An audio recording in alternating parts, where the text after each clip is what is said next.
if we could try and collect everybody in kind of in one direction so that everybody can hear somewhat, maybe that way, if that's okay, if people can move around to the front, if you don't mind. That's gonna stay off the trail too. And please, if you can, stay off the trail so we don't have bicycle pedestrian conflicts.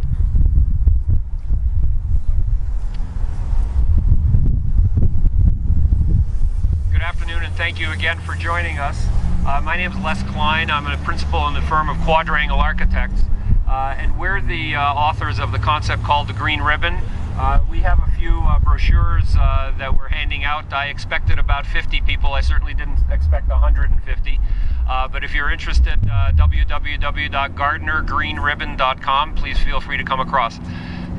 We're big bikers in my family and my office. We do the Ride for Heart every year.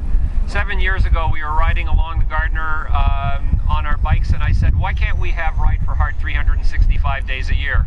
And then I suddenly realized, you know what, we could.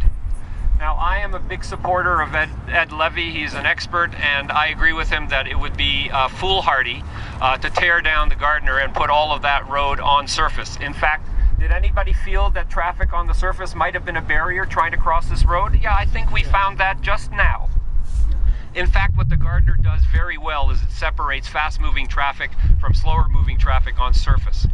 Our concept is basically to build a 7-kilometer-long, 80-acre park on top of the Gardiner. The Gardiner would remain, and if you look at it, and again, I will admit my prejudices.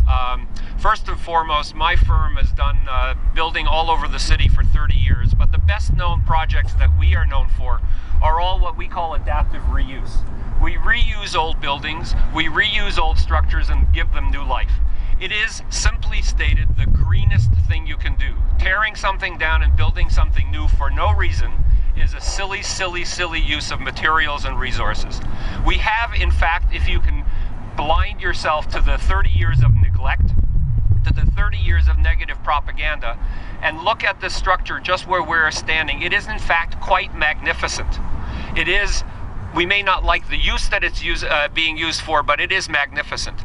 So our proposal is to, every place you see a structural element, a column and a beam, outside of those, separately from that, we would build new beams, new columns, and build a roof over the Gardiner. We have priced this concept out.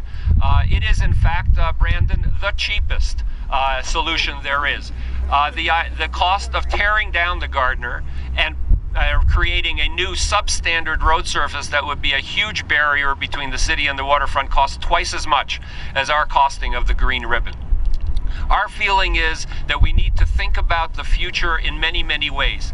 That Gardiner Expressway will not always be a roadway. It could be any number of other things, including the obvious, which is a transit way, and it will continue to function that way in many ways. We have many examples around the world of cities and visionaries who have built under, over, and around expressways to create opportunities. What we saw today in the walk that we have done so far is 40 years of neglect. What we have to do is stop neglecting our resources, be creative, and give them new life. And I urge you to think very, very carefully about the concept. The notion that we can create 80 acres of park instead of dumping 40,000 cars a day into brand new, newly built communities that we have spent billions of dollars to create is, I think, counterproductive. So I look forward to conversations, and feel free to speak with me or come onto our website and continue the conversation. I thank the organizers for ensuring that everyone who has a care and a concern about what happens to the future of the city has a voice. Thank you very much.